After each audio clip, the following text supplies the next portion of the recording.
But back to the men and women who work in the BMC factories themselves.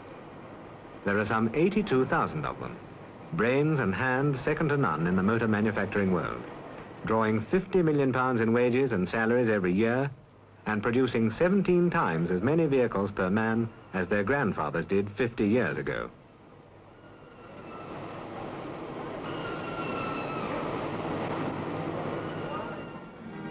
Longbridge, Birmingham, is the huge Austin plant in the BMC complex, and also headquarters of the whole corporation. From here, as from Cowley and from the sports car works at Abingdon, thousands of vehicles a week start their journey to every corner of Britain and to the markets of the world.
The great multi-story garage holds over 3,000 cars waiting to go overseas, about 2 days' output. Every year, something like £150 million worth of BMC vehicles and spare parts leave the shores of Great Britain for over 170 different countries. More than 1/36 of Britain's total exports of all kinds of goods and materials. BMC is, in fact, Britain's biggest single exporter.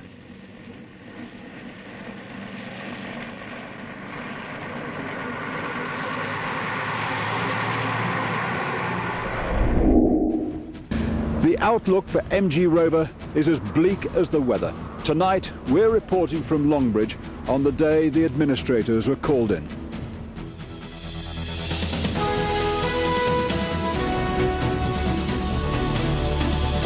As emotions run high at Longbridge, a government minister fights back the tears. I haven't been thinking about the election or marginal seats or anything like that. I've been thinking about the people here at Longbridge who are facing, they and their families, appalling anxiety. And the Bishop of Birmingham gives his support by ordering a new Rover. Time has come for all of us who live in Birmingham, in a place like this, that we should be buying cars that are made in Birmingham.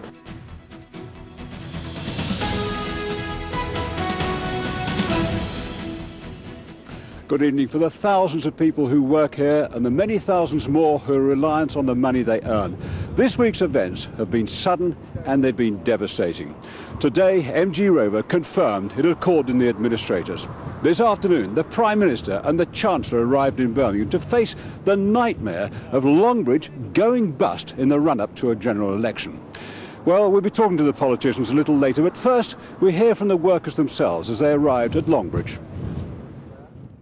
It's unfair. We've worked so hard, and I don't think we should be treated in such a fashion. It's quite devastating, you know. I mean, I've been here 20 years. Do I retrain for another job? I've been here 40 years nearly, since as an apprentice, and I can remember when we had over 40% of the market building rubbish. We're now building good cars and nobody buy them. Nobody can understand it.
In 2005, MG Rover went into administration with £1.4 billion of debt.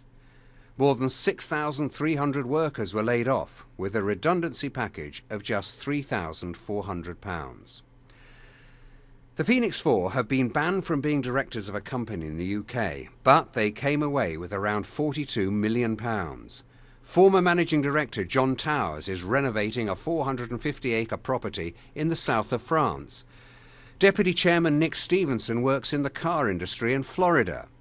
John Edwards lives in a £1 million mansion in the Cotswolds, and Peter Beale lives in a large manor house in Worcestershire. Some of the defining images from 10 years ago. It was a day many had predicted but no one wanted to see. MG Rover's collapse sent shockwaves through the region's automotive industry and left administrators no option but to make almost 6,000 people redundant overnight.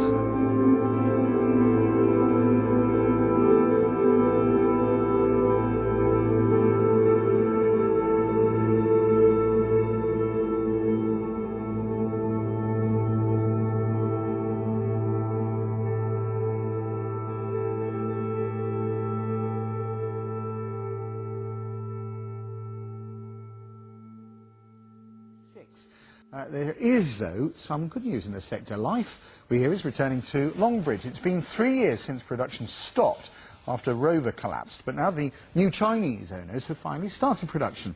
And Rob went to find out more. The production line is rolling once again at Longbridge. It's a new incarnation for one of the oldest and most famous sites in British manufacturing, now reborn under Chinese owners. They've invested £50 million in the site, and the first car, an updated version of the old Rover sports car.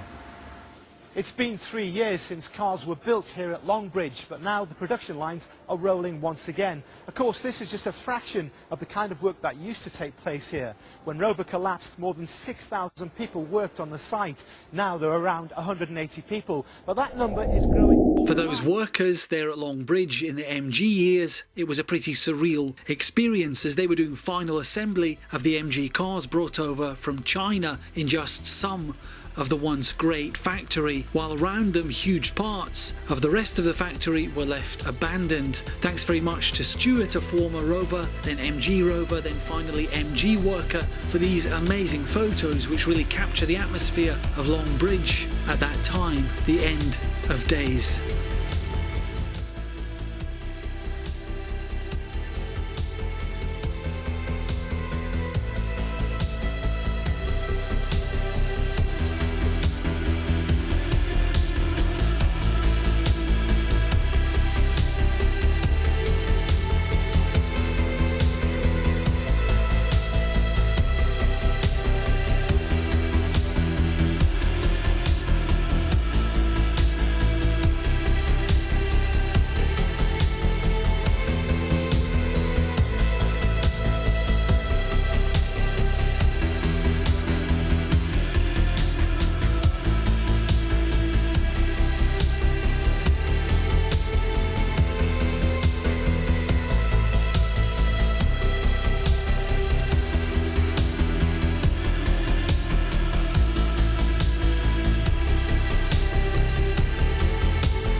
collapsed, more than 6,000 people worked on the site.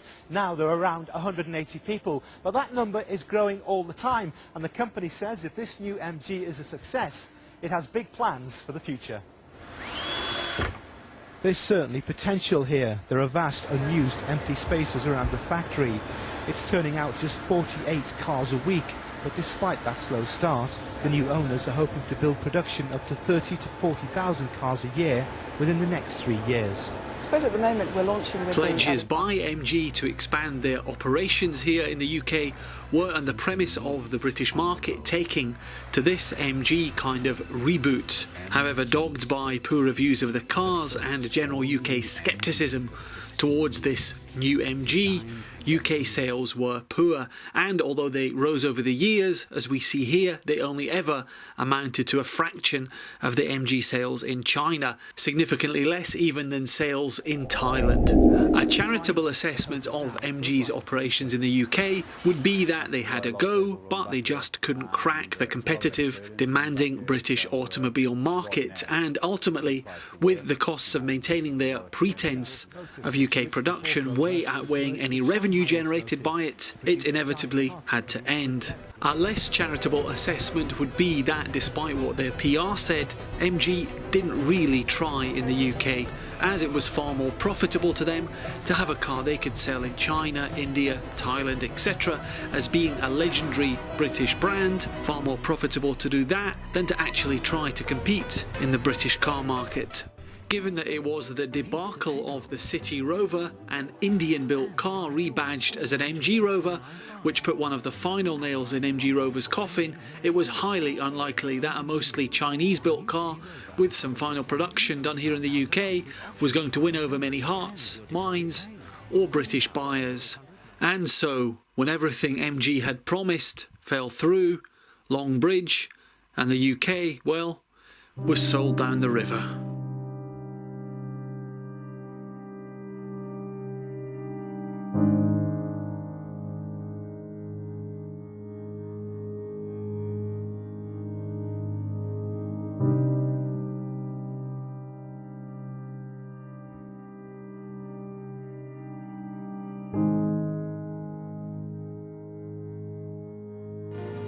BMC means trade for Britain.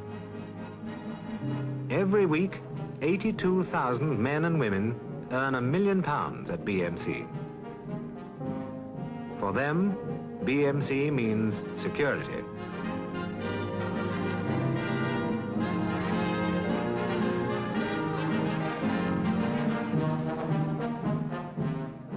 And every hour of the working day, nearly 200 new BMC vehicles are produced for the roads of Britain and for the markets of the world.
Yeah, why not?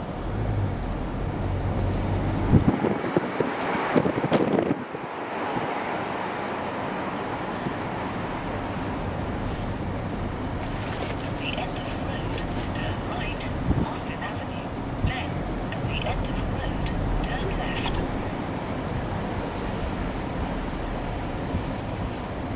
Turn right, then. Certainly seems busy enough. Turn left.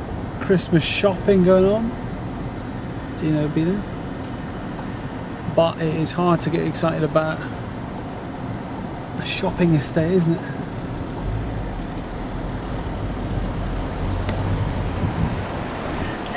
Thank you for visiting Longbridge.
From the most distant corners of the globe to the busiest capital cities in the world, one international car company is bridging the gap, understanding and meeting the needs of its customers.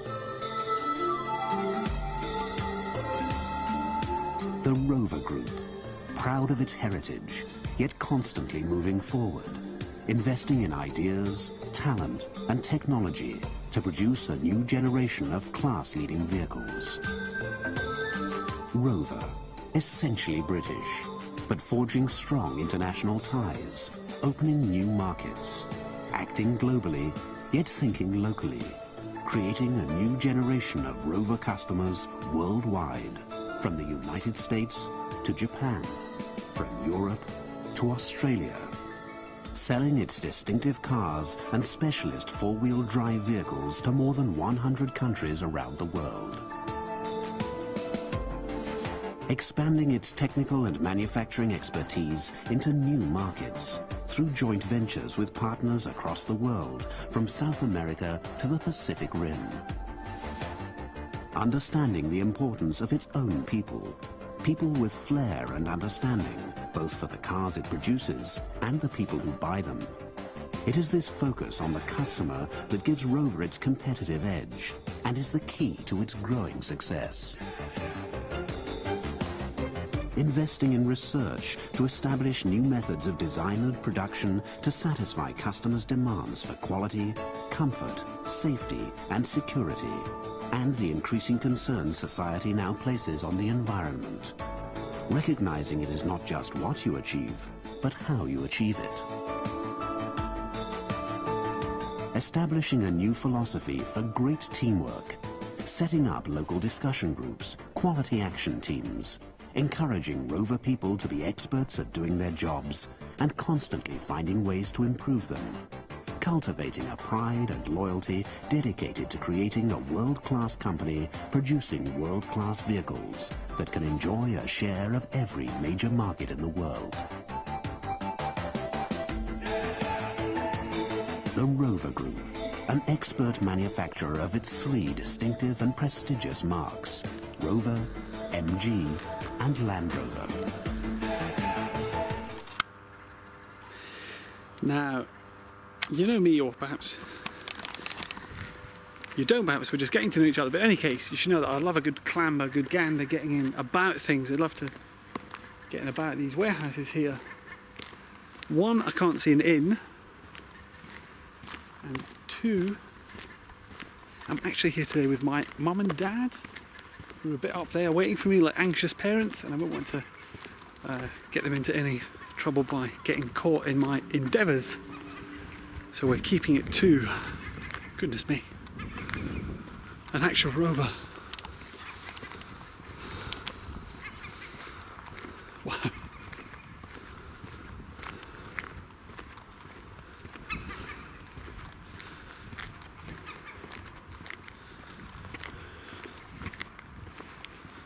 Goodness me.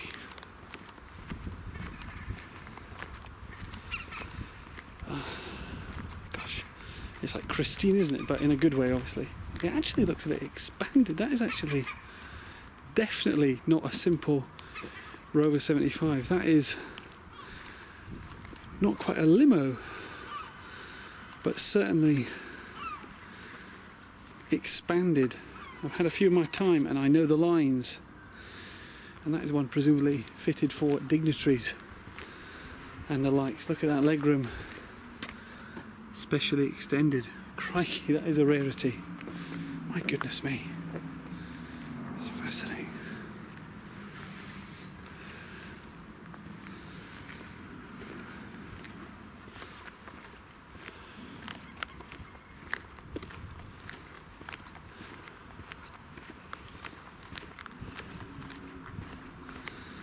Gosh, and to think back in the day when there were more than 20,000 workers here, the buzz and the din and the grind, the brum.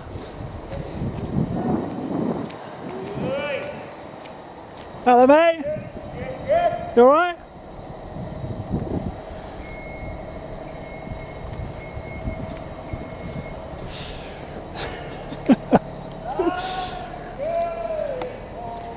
It's cheerful people at work. 2 people working at Longbridge. There's a couple of people still work here.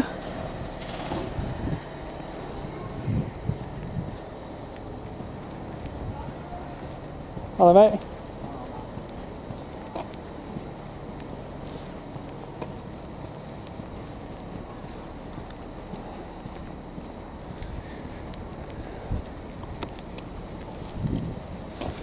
That chap was walking around with car mats. I mean, I guess this is technically a restricted area, but you do get the sense that no one really cares about anything here. This is the ashes. This really is the end. I wonder if we can actually just walk in. Can we be so bold? Can we brazenly stroll in?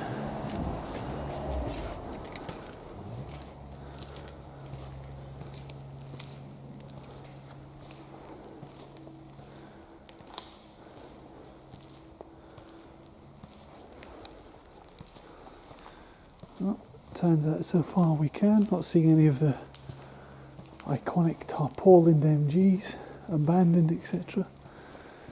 But there's a lot of tyres.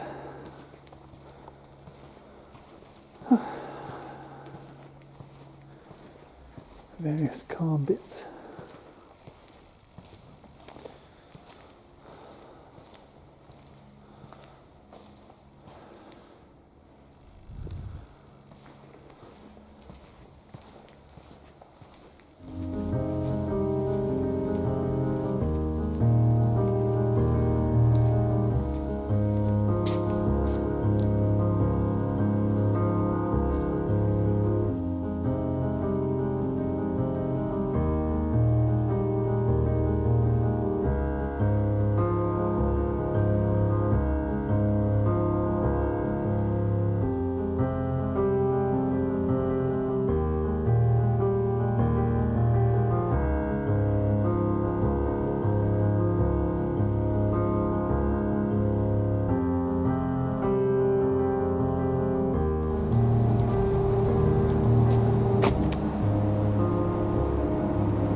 Taking the bins out, has to be done.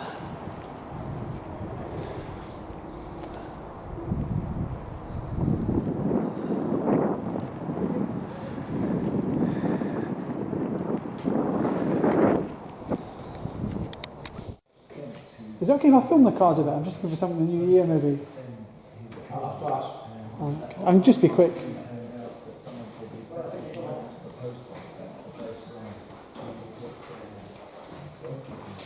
Just was maybe. Okay for him to film the car, don't I?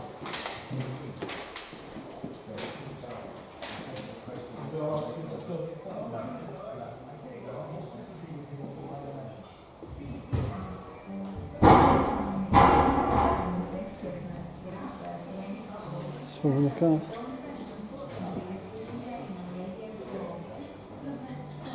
Thanks.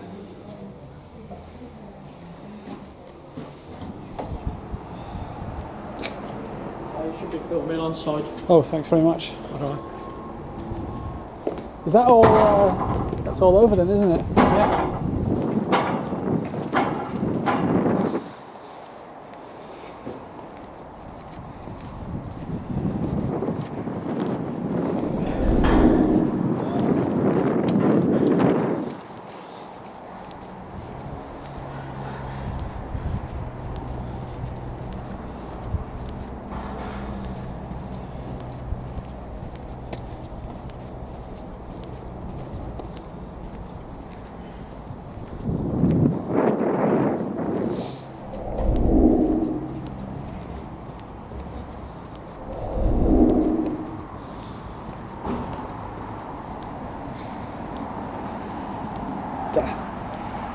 What are these MGs? What are they? Hello, mate. They're not really Rovers, are they? Sorry? Just sort of Chinese cars. Oh yeah, they're not old. It's, I like the electric one, I must say. I guess we'll all be electric soon. Pardon? We'll all be electric soon. We have to be by Yeah. 2030, don't we?